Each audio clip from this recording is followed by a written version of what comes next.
Paul is a retired U.S. Navy SEAL and CPO, Arizona peace officer, EMT, special projects team leader, anti-terrorism force protection team leader, and many, many more credentials that I don't understand, but we'll be asking him about soon. He grew up in Hawaii in a military home and went into the military at age 17. And we're excited to talk to him about his journey, some lessons that he's learned throughout his life experience.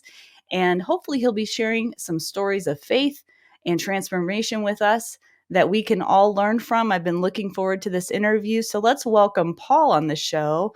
Hey, Paul, thanks for coming on. Hey, how you doing, Laura? Great.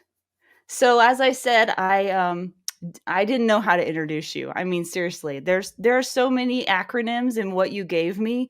I don't know the first thing about it. So could you start with what do some of those acronyms mean? So yeah, I'm humbled when you asked me to come on this. I really am.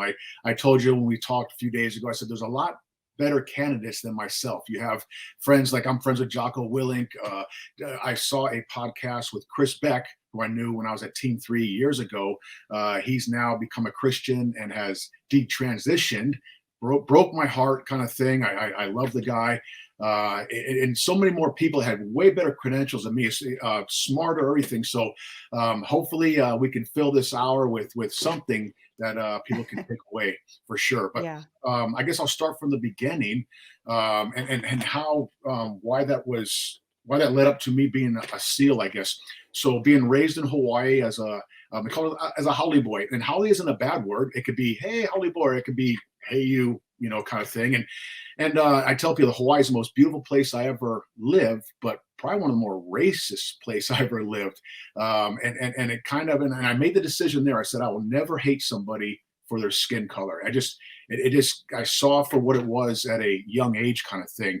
And oddly enough, the white and black people stuck together when I was young because we were the minorities kind of thing.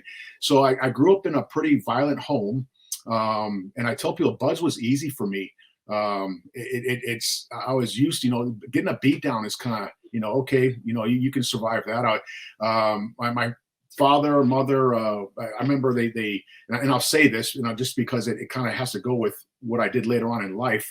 Going to a nudist colony when I was 14, 15, older brother, both my brothers have passed away. Older brother died of AIDS, younger brother, drugs, jail and stuff. And I turned to sports. And we were all kind of kicked out of the home at an early age, kind of went back and forth. And I left at 17, joined the military, and I joined the Army to meet my dad, Max. He was in the Navy. My dad's retired Mass Chief, love him to death. He passed away too. But I said, I'll show him. I'll join the Army. So I was in the Army for a couple of years and then joined the Navy. And first I went through Buds. I wasn't mature enough and ended up not making it. I was out the island and got in some trouble. And so I went, they sent me to the fleet. They said, you have to go out there for 6 months. You can come back. That turned into 2 years. I then became a hard hat diver and said, you know what? I don't know if I want to be a SEAL. If I don't make it again, oh no. And they sent me to an SDV team as a diver. And so I couldn't get away from it kind of thing. And I had friends there and friends that were in the teams that knew me in Buds. And they said, hey, go back to Buds. And so I went back, made it. I was a class leader and then went to the SEAL teams.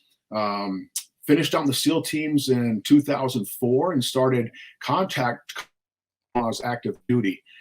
Skin got hit and I was hired to teach a counter assault course for Afghanistan, working with some civilian agencies. And did that for a number of years. Then got hired on by a company to teach military free fall. I got about 4,000 jumps, did that for a while, and then started contracting overseas. Spent years in mostly Iraq and Afghanistan, but I was going to the Middle East since the 80s when I first joined the military. And then in the teams, SEAL Team 3, the Middle East, back then, every SEAL team had a section of the world they were responsible for. And that was our responsibility. I love the Middle East. I have a lot of friends out there, a lot of Muslim friends, love them to death. And it gave me a new understanding as in, Laura, you can't choose your parents. You just thank God where you were born, and that you were not born somewhere in a bad place in another country where you're raped at a young age. You have worms and lice. You may or may not have electricity. and that is your life kind of thing, into a hateful ideology that I believe. I study Islam when I was over there. I'll tell you what, the people I knew, very loving. And one thing that they're good at, it's not necessarily war. They're good at suffering. And I mean that, is that if anybody spent time over there, and actually not just at a fire base, but outside and seeing the villages and stuff, how these people grow up, it's very rough. But I still have a lot of friends out there.